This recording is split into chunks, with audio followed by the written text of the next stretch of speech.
we are live. All right, let's get right into it.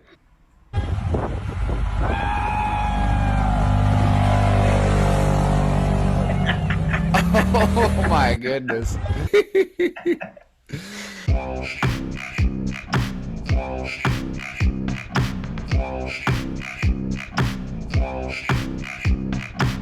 Oh, that is so That's cool. what I imagine everybody in Ohio, all of our family, all our friends, like that's what they're probably doing right now. That is the way to do the holiday season right there.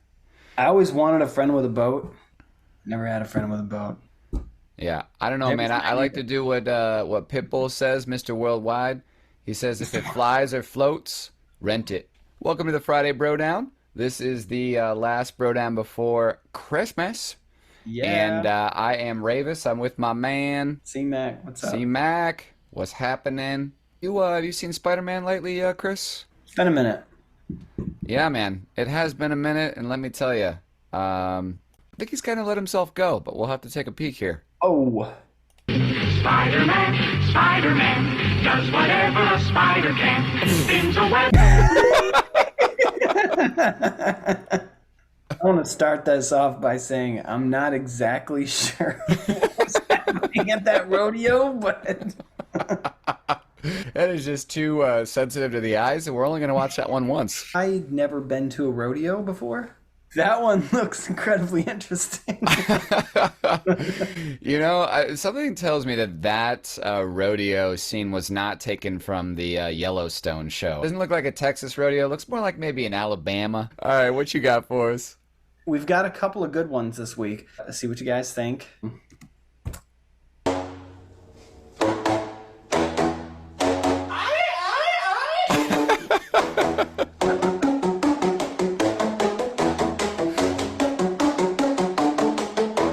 Sure.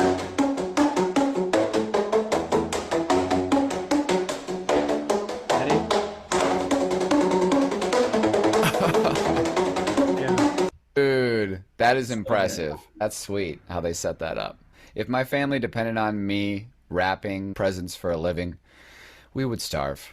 You know what? I think that brings us to the Ravis stand-up clip of the week. All right. This is your man, Nate Bargatze. I like it. Once I was checking a bag, and the guy behind the counter, he sees my ticket says Nathan, the license says Nathaniel, and he was like, this is not good. He goes, these names don't match. And I was like, but they match, right? Like, you can see the leap that we took to get from one to the other. And he was like, but they're not the same. I was like, but they're the same. And I'm realizing he cannot find out people call me Nate at that point. I mean, he can't handle that. He's gonna call the police over to be like, there's a guy with 3 names trying to fly right here. If you guys wanna just shoot him from over there or something. So I was like, what do you want me to do? And he goes, you should go home. That's all I honestly said. I said, look, I'll give you that those names don't match. But what I think is gonna help a ton is the picture on the ID. Something that I've always loved that they did. And I think with 70% of that name matching and 100% face, it's 170%. I think I'll get through it. Oh, I love man. his delivery, man. His delivery is perfect. He holds it, the whole time, and he tells the story without cracking up like most of us do. I've got a couple of Christmas videos for us. I thought that I'd share with you what Spirit, sometimes does when they get a chance. And, we'll see what happens. Aircraft hold position. There's a tornado coming. Oh, come on. We're already on the runway. Spirit 861, where are you going? Vegas. Spirit 861, you can't do that. I ordered a ground stop. Yeah, but not an air stop. Remind me to never fly Spirit again. You got to replace the tornado with the snowstorm, obviously, but that is totally something that Spirit would do. I love these digs on Spirit. I saw a guy the other day. He was like, yeah, we were flying along there, and somebody panicked, and they were like, "Is there a doctor on the flight?" And I was like, "Of course not. It's Spirit. What are you thinking?" If you're lucky, we have an LPN in first class. That is the only chance. First class. You talking about the big front seat, Steve? There's 4 of them, I believe. And every time I fly More than likely, 3 of them are taken, and the 4th one no one wants to be in. In the spirit of, no pun intended, of the weather, some questions that I have, and I know a lot of people have about the weather and why they do certain things, so... Graphic, but first we go to Ryan Marshall, who's out monitoring the snowfall. Ryan, what's it look like out there? Yeah, it looks like snow, just like I predicted in my forecast from the studio. I'm not sure why I'm out here literally looking around. It looks like snow. You could just take a video of it snowing and show that. Why do I have to be here to describe snowfall? It's pretty self-explanatory. Seems like the cold has gotten you in an icy mood yourself, Ryan.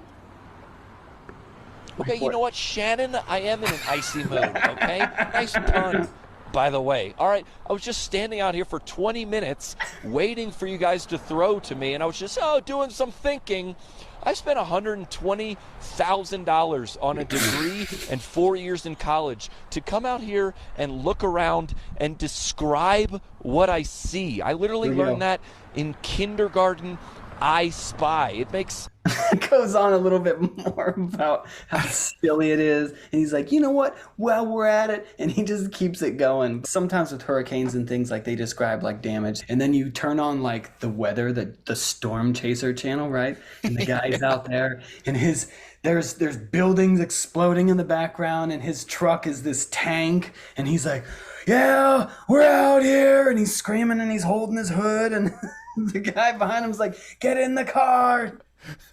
What are you doing there? We know it's a hurricane. We see it on TV. You don't need to be there. You better get out of the danger zone, Nightcrawler. I mean, I had one more pun for that guy. I was going to tell him we should give him some time to cool down. Oh, got him. Crickets. Never try to tackle one of these jobs alone. Here we go. Some hard work, not another day's of work. Hard work, that's what... There was a guy watching those 2 people do their jobs. And finally, somebody jumped in. Clearly, that was too much job for one person, man. Or was it the other way around? Was there too much job for... There was too much person for one job. So... I don't know if you guys caught the Bills game last weekend. I'm watching the game, and everybody watching the game isn't actually watching the game. We were all watching the stands to see what the fans in Buffalo did, and they did exactly what we thought they were going to do, Steve. But they cannot go through the stands and clean it out before the game. Mike Pereira is with us. What can the officials do about this with the snowball situation? There was a snowball. Well, they can run for cover. I mean, that's about it. When you think, not only are the players in danger, but remember when you saw in the end zone, look, he's got a beard. He's got a pile of balls ready. And so, as you said, as Shrake said, these are ice balls that are landed on the field. He couldn't do anything about it. There was nothing going on, and all of a sudden you'd see. It was like watching Lord of the Rings when they fire the arrows out of the castle and you just see the rain. Oh, man. That is a great visual. It kind of brought me a blast from the past from when the Browns made it rain beer bottles. That's still too soon, Steve. A day of infamy. Lives in infamy, all right. Watch the refs run away from the certain beer bottle death. Some people with tough jobs, they embrace their dirty job. This guy, he takes the cake.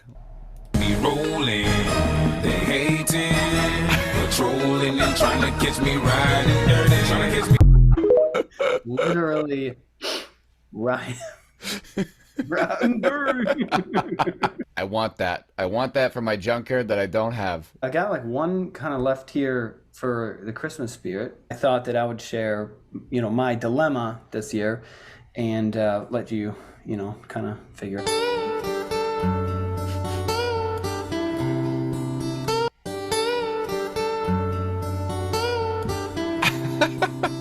I don't know, Steve. What do you think? I think you've been watching the over 40 housewives feed. I know exactly what you mean, though. That is for sure. She doesn't really need anything. And then when you ask them, they're like, I don't want anything. Yeah, right. You don't want anything? Come on now. You know what it is? It's a test. It's like taking your final senior exam every year for the rest of your marriage. You've got 365 days to study. Good luck. Right. Let's just do just a quickie. We've all been there. Let's see if anybody else can relate. Hey bro, can you pass me a tajin real quick? You mean the Tajin? Tajin? No, tajin. Tajin. Say it once. Tajin. There you go. Ooh, look at me speaking the Espanol. Mexican seasoning. Do you mind if I taste this? You know what? You said it right. Go ahead. Taste it. Ooh, delicioso. Ooh, caliente. Ya, dame la pinche tajín, güey. Sure. Jeez. It's caliente. Pendejo. Oh my god. I definitely feel like I've been at a Mexican restaurant with somebody acting like that exactly. Pretty much that exact conversation. Speaking of Spanish, Feliz Navidad. And Yes. Merry Christmas, everybody. Merry Christmas. This is the pre-Christmas Friday Brodown. We do episodes weekly, and it comes out Friday-ish, Saturday-ish, sometimes into Monday-ish, but we're here every week, so please subscribe, watch the video, and we will catch you next time. I am Ravis. C-Mac. Later, later.